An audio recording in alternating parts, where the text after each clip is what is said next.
Hi everyone, welcome to cheme.friends. Akshay here, and today we'll be speaking about optimization in MATLAB. But first, we have a message for our subscribers.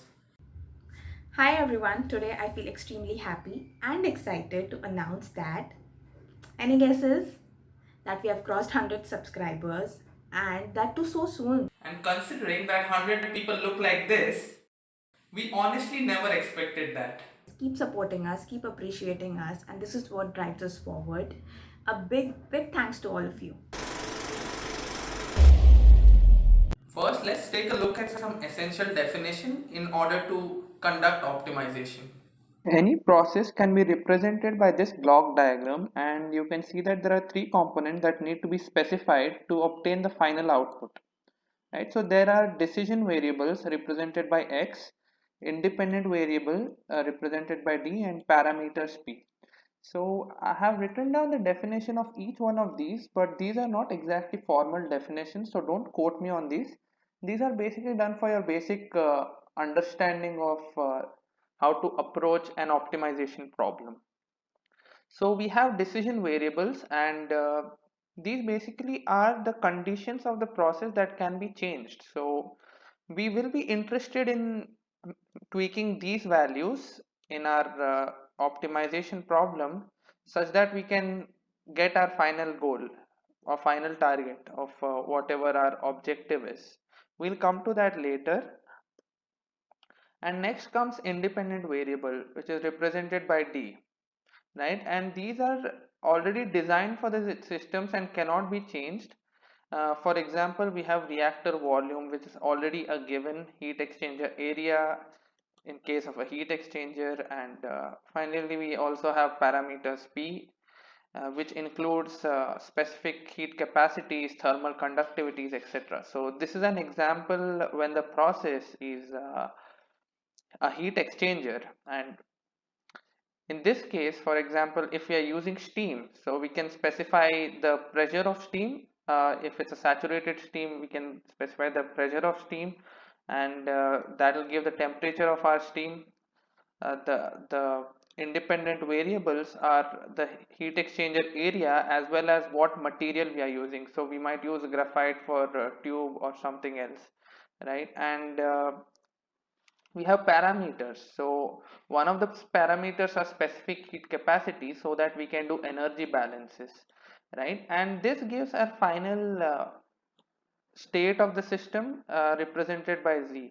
You can test yourself by doing this self practice exercise problem, and we have the process as a standard unit operation, which is a crude distillation unit. And let's see how many decision variables, independent variable, and parameters you can name so that we can get the state of the system Z.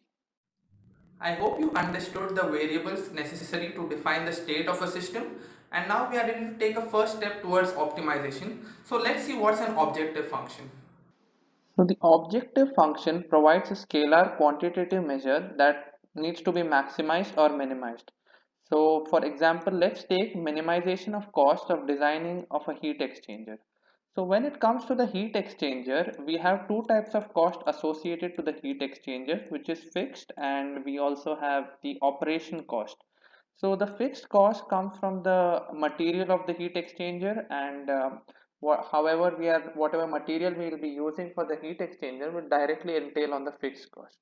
Whereas the operational cost comes from the general operational cost of the heat exchanger, such as pumping and the steam that we supply in order to heat the fluid which needs to be heated in the heat exchanger. So these are the costs, and when we want to minimize the cost for design of heat exchanger, we need to remember that cost is a function of fixed cost and operation cost. So we need to tweak these two decision variables such that we can minimize the final cost of the overall heat exchanger system. So this, I hope you understand what objective function means. We'll be using it in all the optimization problem. Another terminology to understand in an optimization problem is the constraint, which consists of the feasible region that defines the limit of performance of the system. So there are two types of constraints, equality constraint and inequality constraint. which we will see later on and understand them through examples. But in order to get an initial understanding of what constraints are, let's consider a reaction system, an endothermic reaction system that takes place where species A turns to B. And there are catalysts present within this reaction system. In order for this reaction to take place, let's consider that the temperature required is T minimum. So this is the minimum threshold below which there won't be any reaction that takes place. And for a temperature T within the reactor, it should be greater than T minimum. So it's beneficial for temperature to be greater than T minimum. However, as we keep increasing the temperature, we will reach a certain point where the catalyst starts getting damaged, which is not too great for our reactor system. So let's define that as Tmax. So this gives us an inequality constraint wherein we can maintain our temperature within the reactor from T minimum up to T maximum. In the previous definition of constraints, it was assumed that temperature was a state variable. However, if the temperature had been a decision variable, it would be called as a bound between T minimum and T maximum. Now, bounds allow the algorithm to look at a feasible region of decision variables and find the local minima within that function space. As you might have noticed by now that for n decision variables in a problem, there will be n dimensions to the function space. It's easier for us to visualize 2-dimensional and 3-dimensional function space, but you will probably and most likely encounter multiple dimensional function spaces. We provide the three components of the optimization problems to MATLAB, and MATLAB asks its algorithm, its inbuilt algorithm, so that the algorithm gives back the values of our optimal values back to MATLAB, where we, the user, will be able to see and analyze it. In this video, we won't discuss about how the optimization algorithm works because it's a huge topic altogether and beyond the scope of this video, and hence we'll use a black box approach towards solving the optimization problem using MATLAB. So we'll be solving two questions as a demo for you guys in MATLAB today, and the first question you won't require any chemical engineering knowledge. The only prerequisite is basic geometry, and let's begin the first question. In the first question, we have to find the optimum value for radius r and height h of a cylinder, which can be fully inscribed in a sphere of radius r equals 20 centimeters, such that the volume of the inscribed cylinder is maximum. So if you see in this figure, we have a circle, which is the 2D representation of a sphere, and within it we have a rectangle. I mean, if it was 3D, it would look something like this, but okay, this is a 2D projection and hence it's shown to be so. And let's try to solve this problem. The main objective of this problem is to maximize the volume V, and as we know, the volume is given by pi r square h, and this is the objective function which we would like to maximize.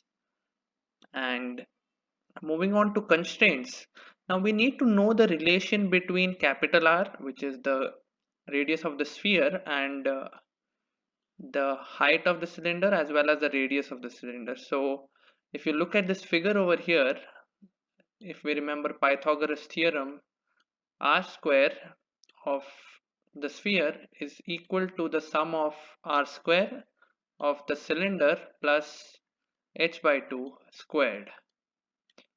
So if you can see, it's a simple geometry problem. However, for MATLAB, we would like to formulate it in the following manner. So this will be the objective function.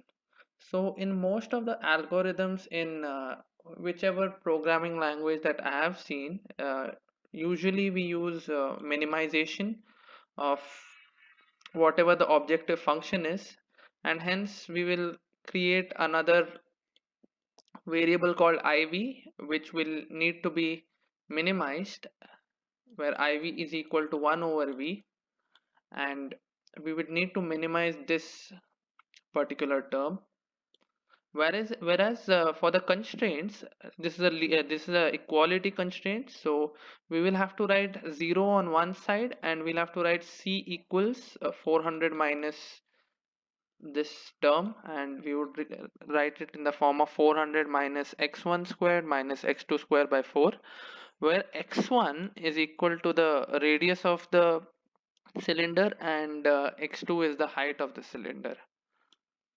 So let's see how we'll develop this in the MATLAB equation.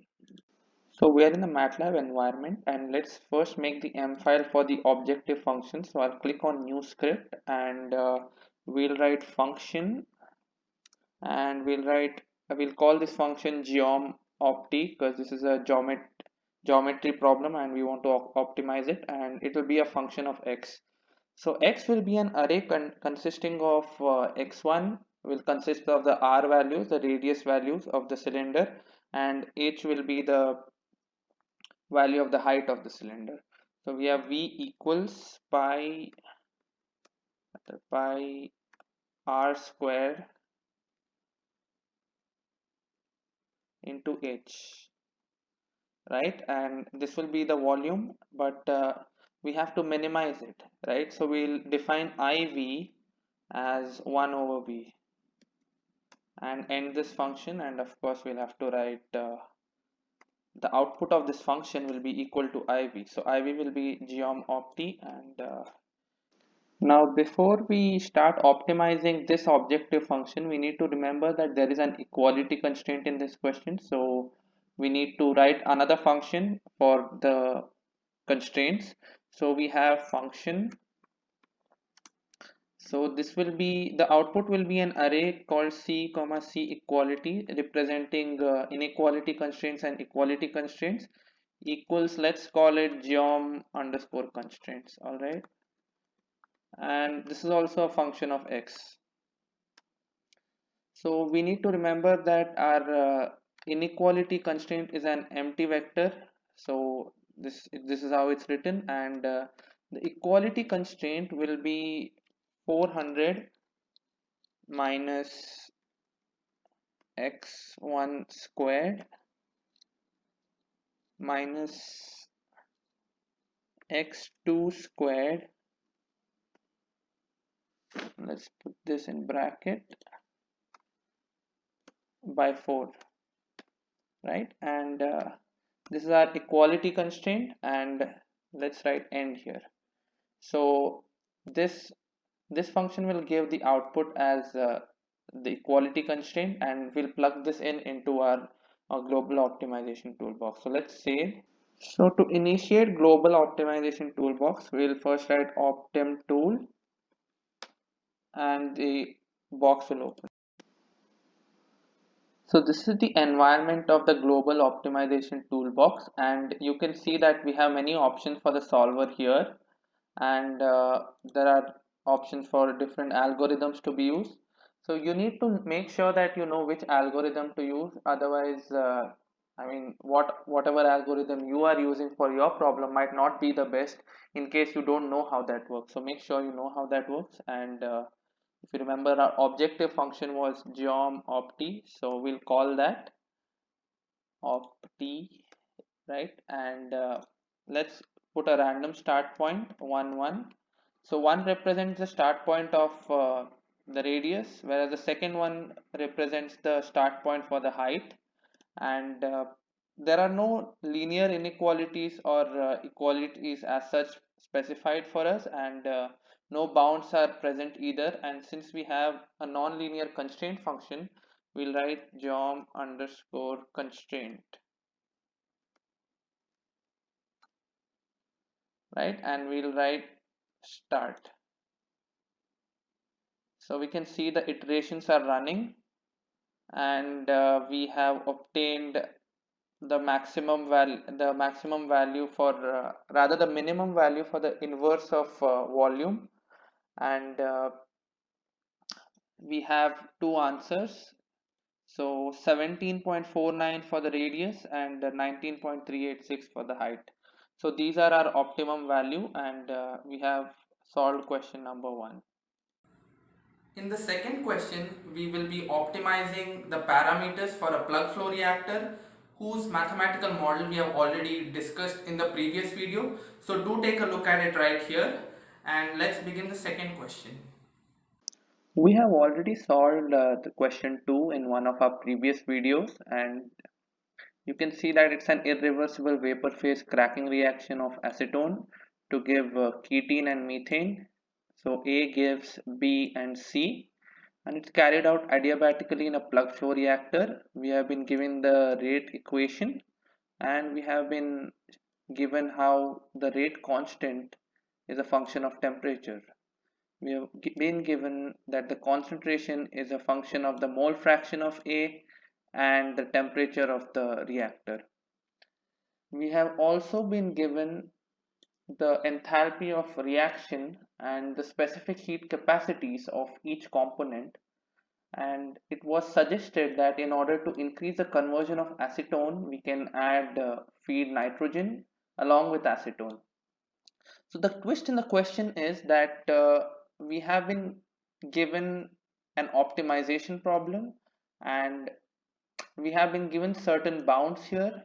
So we have been given that max inlet capacity of the reactor is equal to 38.3 gram mole per second, which was the same case in the previous video.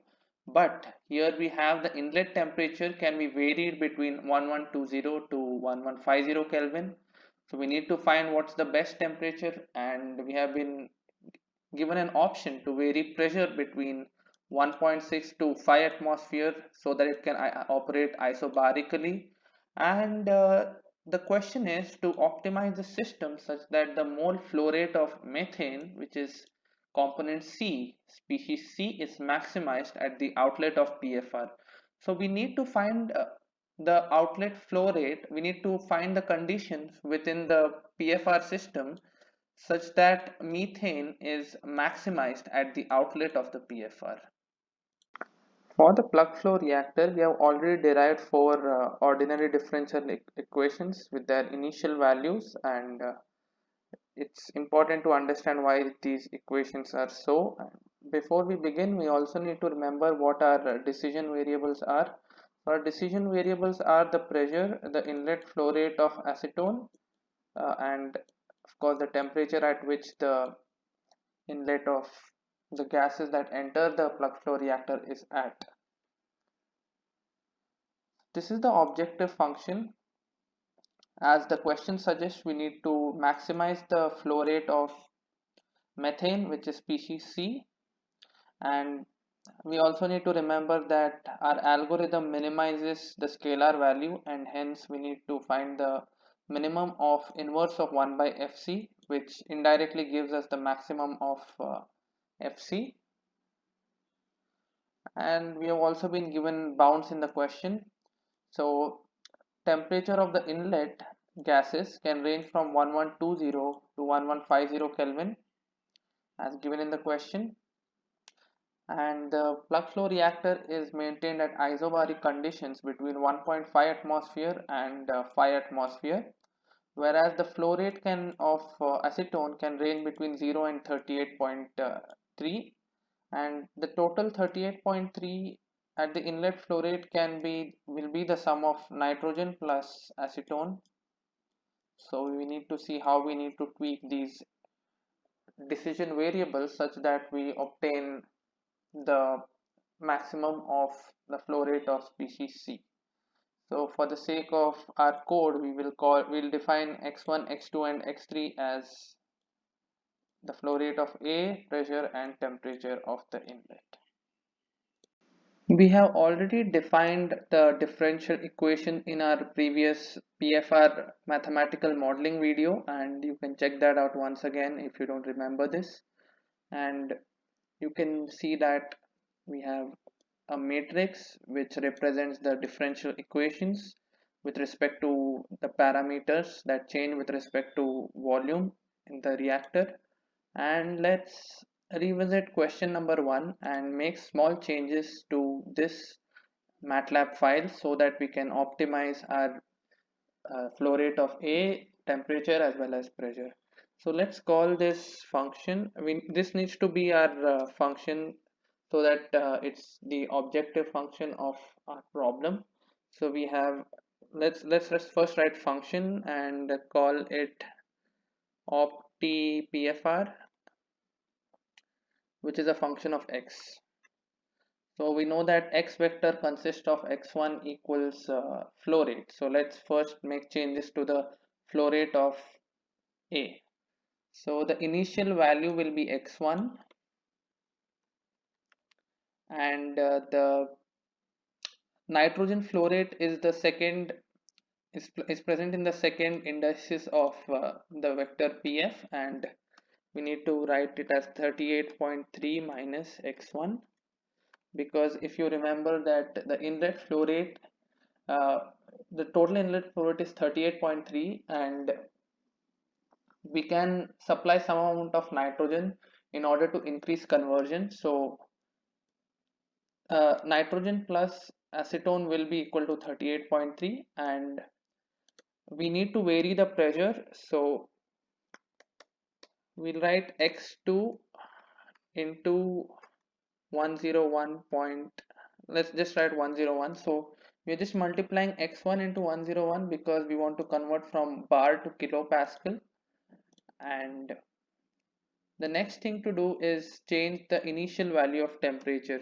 So as we know that we can set bounds between 1120 and 1150, we can give it x3. So I think we are done, and of course we need to define the outlet flow rate of x3. So x3 is rather the flow rate of C, so that's x. Let's change the output of this because we shouldn't have the same variable name. So we will call it f, and we'll write f and comma 4, whatever answer we get from the above solution of ordinary differential equation. We'll call it as f a f c rather, and so fc will represent the outlet flow rate of species C, which is methane, at the end of the PFR reactor volume. And yeah, so we'll write this as fc, and we need to maximize fc, so we will again define another variable called r, which is equal to inverse of fc, and let's write end. So we want to minimize r, right? So we'll write r equals opti of pfrx. All right, and let's save this file again so that we can optimize this further. So let's save as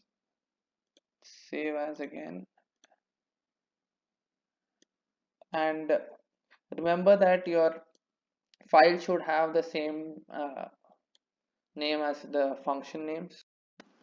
Now let's open the global optimization toolbox by typing optim tool and press enter. Oh, another thing that I made a mistake here in this line number 7. It's f end comma 3, because f1 represents acetone, f2 represents ketene, whereas f3 represents methane. So this is supposed to be f end comma 3. If it's not f end comma 4, if it's f end comma 4, it represents the temperature profile within the plug flow reactor. So okay, our optimization toolbox has opened. Like we saw in the previous question, this is the environment of the optimization toolbox, and let's try some other algorithm. Let's try genetic algorithm and call p call pfr opti, which was our objective function, and we have three variables, and there are no linear inequalities or equalities, and we'll write bounds for x1, x2 and x3. If you remember that x1 is the flow rate of A, which is the lower bound is 0, and the lower bound for pressure is 1.6, and the lower bound for temperature is 1120, whereas the upper bound is 38.3, which is the maximum flow rate into the plug flow reactor, and we have 5 atmosphere as the upper bound of pressure and 1150 Kelvin as the upper bound for temperature. There are no nonlinear constraint function and there are no integer variable indices. And let's start. Okay, okay, wait. What's the problem? Error running optimization. Oh, it's not PFR Opti, it's Opti PFR. Wait, Opti PFR. Let's run.